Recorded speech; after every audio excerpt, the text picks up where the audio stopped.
Imagine a world where you wake up in a house that knows exactly when you open your eyes. The lights fade up, not because you flipped a switch, but because you pay a monthly fee for the smart morning package. You walk to the kitchen to make coffee, but the machine refuses to brew. A red light blinks on the console. Pod verification failed. You didn't buy the proprietary, licensed coffee pods from the manufacturer, so the machine, which you paid $300 for, is now a useless paperweight. You head to your car to drive to work. It is freezing outside. You press the button for your heated seats, but nothing happens. A notification pops up on the dashboard screen. Subscription expired. Please renew your Comfort Plus package to activate heating coils. The hardware is there. The wires are there. You bought them. But you don't have the digital key to turn them on. You try to listen to music to calm down, but your streaming payment didn't go through, so you are forced to listen to ads. You try to call a mechanic to bypass the car's software, but you can't, because the terms of service you clicked agree on 3 years ago say that touching the engine voids your warranty and is actually illegal under copyright law. This sounds like a dystopian novel set 50 years in the future. But it is not. Every single example I just gave is either already happening, or is currently being patented by the world's largest corporations. We are witnessing the death of ownership.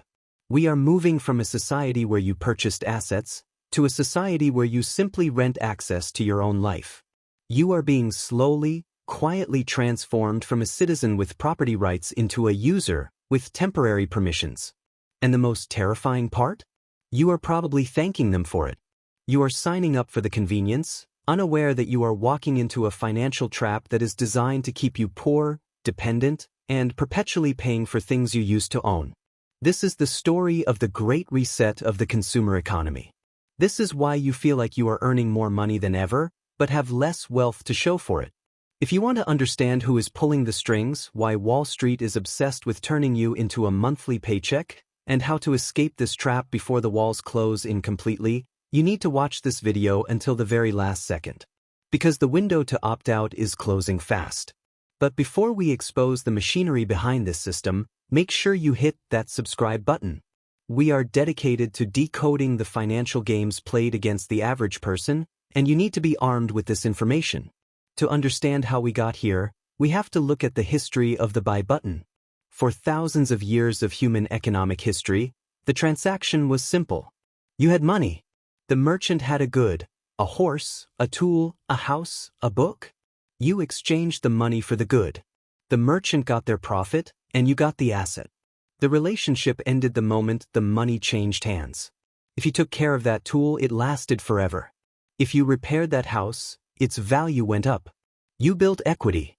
This was the foundation of the middle class, the accumulation of durable goods that reduced your future costs. But in the early 2010s, the corporate world hit a wall.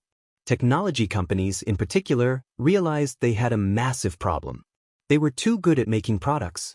Take Adobe, for example. They made Photoshop. It was the industry standard. They would sell you a box with a CD in it for $600. You would install it and you owned it. The problem for Adobe was that the software was so good, you didn't need to buy the new version the next year. You could use that same version of Photoshop for 5, 6, or 7 years. From a consumer perspective, this is value.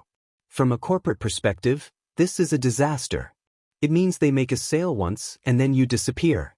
You become a dormant customer. So they changed the rules. They stopped selling the software. They killed the perpetual license. They introduced the Creative Cloud. Now, you couldn't buy Photoshop. You could only rent it for $20 a month. At first, people were outraged. They did the math. In 3 years, they would pay more than the old full price, and they would own absolutely nothing at the end of it. But Adobe held firm. And what happened? Their stock price didn't just go up. It exploded. It went vertical. Wall Street saw this. And a light bulb went on in every boardroom in every industry across the globe. They realized that selling is a difficult, one-time event. But renting is a forever relationship. They call it SaaS, software as a service. But today, it has mutated into LaaS, life as a service. The goal is to turn every single physical object in your life into a service. And this is where the math gets truly dark for your personal finances. Let's talk about the concept of lifetime value, or LTV. This is the metric that investors care about. In the old world, the lifetime value of a customer was the price of the product. If I sell you a washing machine for $500, your value to me is $500. But in the subscription economy, your value is infinite. If I sell you a smart washing machine that requires a $5 monthly subscription to access advanced cycles or app connectivity, and I keep you as a customer for 20 years, that is $1,200 in pure profit on top of the price of the machine. But it goes deeper than that. The subscription model allows companies to hide inflation and price hikes in plain sight. If a car dealership raised the price of a car from $30,000 to $40,000 overnight, you would notice. You would be shocked. You might walk away. But if Netflix raises its price from $15 to $17, you shrug. It's just $2. It's the price of a coffee. You don't cancel. But that $2 increase, multiplied across 200 million subscribers, is hundreds of millions of dollars in pure profit extracted from the economy without providing any extra value. This is the death by 1,000 cuts. You aren't losing your wealth in one giant disaster. You are leaking it, drop by drop, every single month. And the scariest evolution of this isn't in software. It is in hardware. This is the new frontier, the Internet of Things. Companies are now embedding chips and software into physical objects, tractors, fridges, toothbrushes, cars, specifically to lock you into their ecosystem. Let's look at the famous case of John Deere. Farmers have been buying John Deere tractors for a century. They are expensive, heavy machinery. Historically, if a part broke, the farmer fixed it. They grabbed a wrench, bought a spare part, and got back to work. But modern tractors run on software. And John Deere decided to lock that software. If a sensor breaks on a new tractor, the farmer cannot fix it. The tractor shuts down. They have to call an authorized dealer, pay a service fee, and wait for a technician to come out and type in a code to unlock the machine. Farmers, people who literally own the land they work on, were forced to hack their own tractors with firmware cracked by teenagers in Eastern Europe just to harvest their crops. Why did John Deere do this? Because they want a monopoly on repairs. They want to turn the ownership of the tractor into a license to operate the tractor. We saw the same thing with HP printers. HP released a firmware update that remotely bricked printers, broke them intentionally, if the user tried to use non-HP ink cartridges. You bought the printer. It sits on your desk. But the company reached into your home, via the internet, and broke it because you didn't buy their specific subscription-style ink. This brings us to the psychological brilliance of the trap. Why do we let this happen? Why do we sign up for these things? The answer lies in how the human brain processes pain. In behavioral economics, there is a concept called the pain of paying. When you hand over cash, the pain centers in your brain actually light up. It hurts to spend money. This is a good thing. It is an evolutionary brake pedal that stops you from exhausting your resources. Subscriptions are designed to bypass this pain center entirely. They are the financial equivalent of anesthesia. When you sign up for a subscription, you only feel the pain once, when you click subscribe. After that, the payments become invisible. They happen in the background. They happen while you sleep. You stop making a decision to buy, and you start having to make a decision to stop buying. This leverages the most powerful force in human psychology: inertia. Companies know that you are busy. They know you are tired. They know that canceling a subscription takes effort. You have to find your password, navigate a confusing menu, click through 3 "Are you sure?" screens, and maybe even call a phone number. They are banking on the fact that you will pay $10 a month for 5 years simply because you are too lazy to spend 10 minutes canceling it. That is the inertia tax. And they are very good at hiding the true cost. They frame everything in monthly terms because small numbers look harmless. A car isn't $50,000, it's $600 a month. A phone isn't $1,000, it's $40 a month.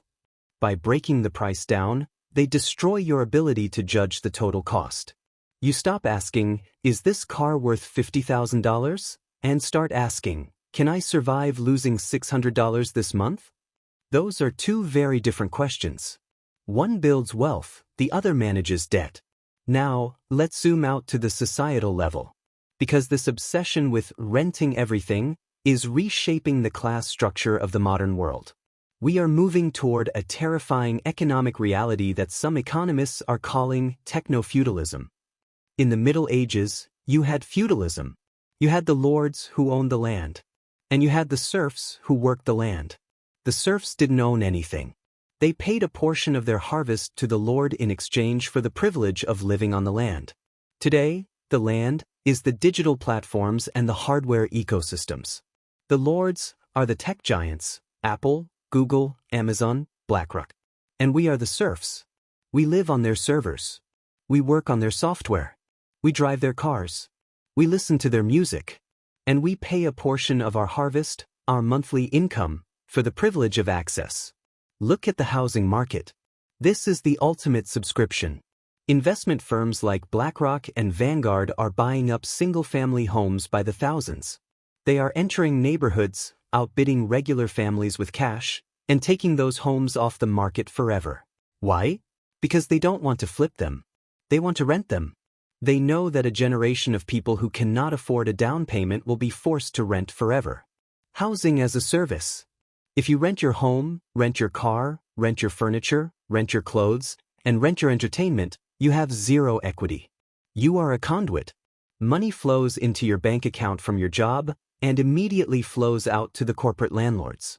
Nothing sticks. Nothing builds. You are running on a hamster wheel that is spinning faster and faster, but you aren't going anywhere. And the danger is that this makes you incredibly fragile.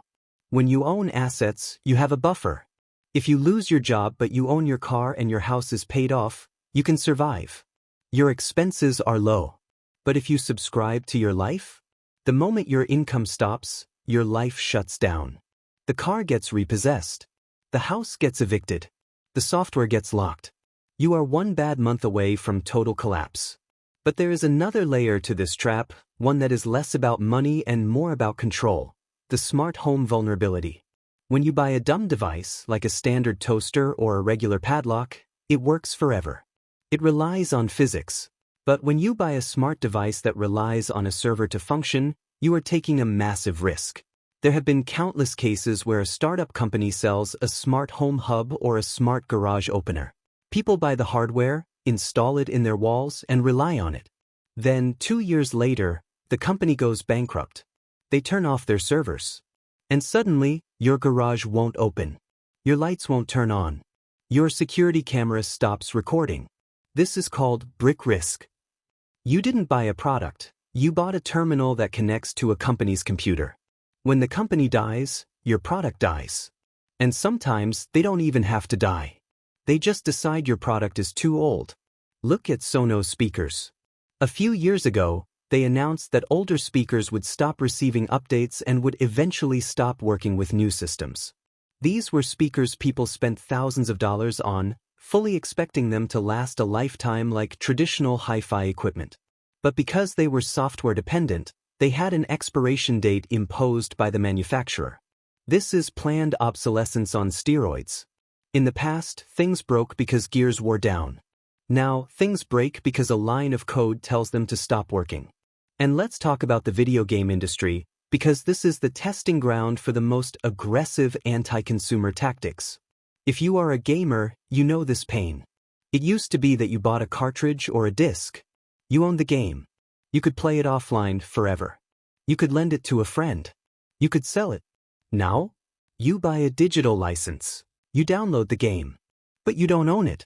If your account gets banned, you lose your entire library. If the publisher decides to shut down the servers for an older game, the game vanishes. We recently saw this with The Crew, a racing game by Ubisoft. They shut down the servers and the game became unplayable. Even for people who bought the physical disc, it is now just a useless piece of plastic.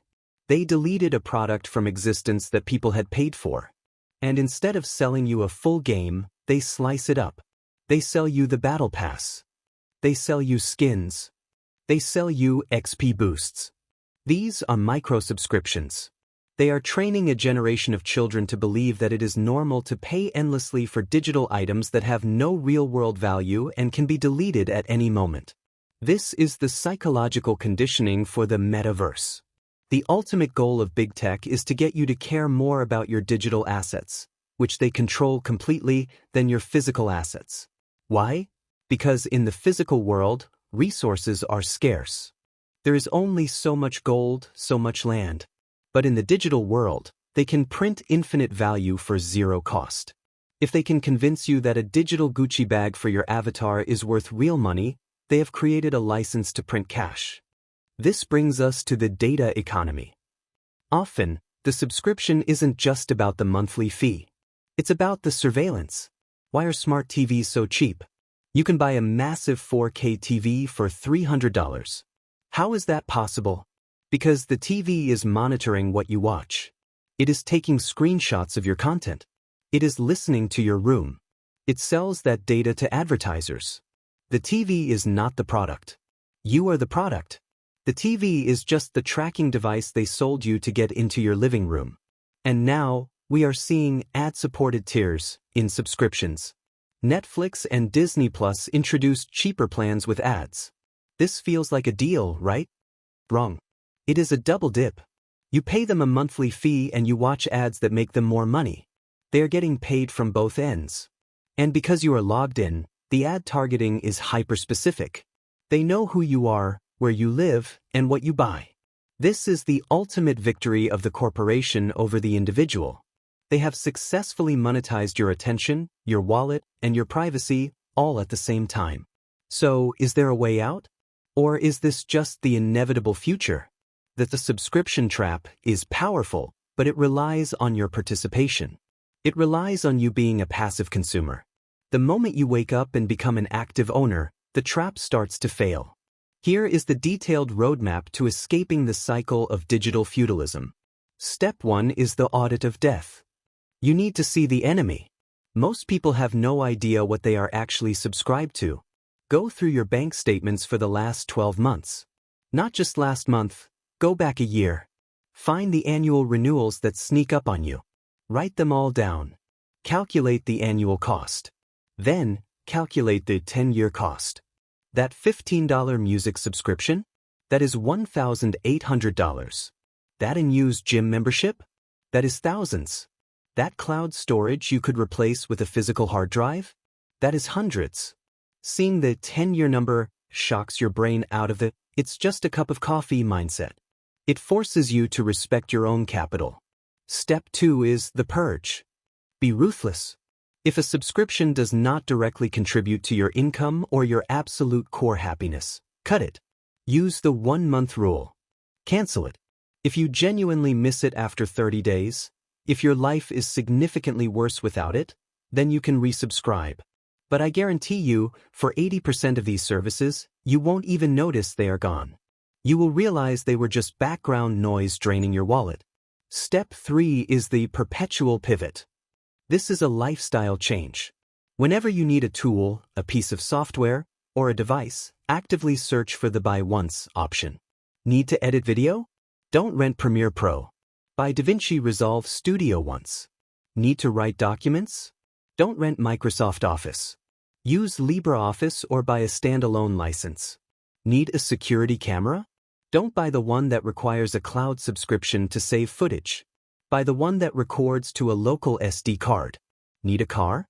Look for older models with fewer electronic dependencies or manufacturers that have pledged not to lock features behind paywalls. Every time you choose a Buy Once product, you are voting with your wallet. You are telling the market, "I demand ownership." You are funding the companies that respect your property rights. Step 4 is the hardware rebellion. Keep your tech longer. The cycle of buying a new phone every 2 years is a form of subscription. It's a voluntary tax you pay for status.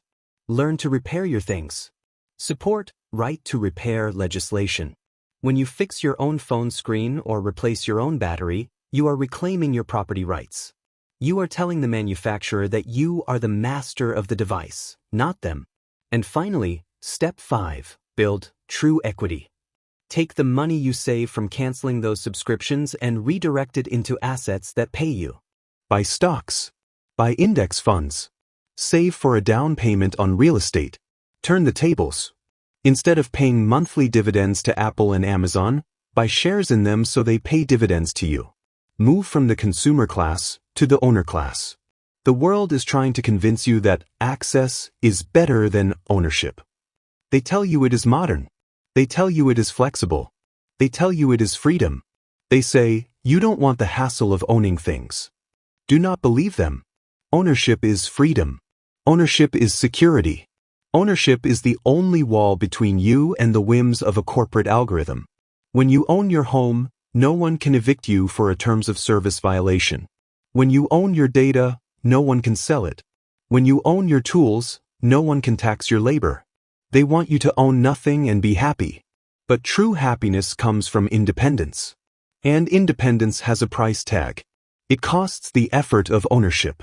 It costs the discipline of saving. It costs the friction of maintenance. But it is a price worth paying. Don't let them turn your life into a service.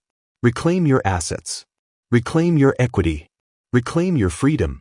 If this analysis helped you see the invisible chains of the subscription economy, then you need to be part of this community. Click that subscribe button right now. We are going to continue exposing the financial traps that are designed to keep you broke, and we are going to give you the tools to fight back. And I want to hear from you in the comments.